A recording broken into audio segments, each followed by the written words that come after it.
સુરતના વરાછા ખાંડ બજાર ગરનાળાની એક ઘટના પ્રકાશમાં આવી છે, જ્યાં ડમ્પર ચાલકે બાઇકને અડફેટમાં લીધું હતું, જેમાં ઘટના સ્થળ પર જ આધેડ વયના ઈસમનું મોત નીપજ્યું હતું. સુરતના રસ્તાઓ પર માતેલા સાંઢની જેમ ફરતા ડમ્પરે વધુ એકનો જીવ લીધો છે. હાલ સમગ્ર મામલે પોલીસે વધુ તપાસ શરૂ કરી છે.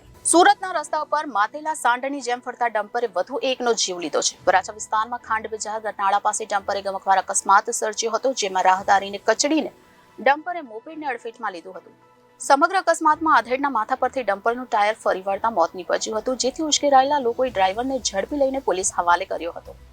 સુરતના લિંબાયતમાં મારુતિનગરમાં રહેતા 50 વર્ષીય મોહમ્મદ સફીક પરિવાર સાથે રહેતો હતો. દરમિયાન શુક્રવારે સાંજના 5:01 વાગે મોહમ્મદ સફીક મોપેડ પર મિત્ર રિયાઝ સાથે કિમ દરગાહ પર નમાઝ અદા કરવા માટે જઈ રહ્યો હતો.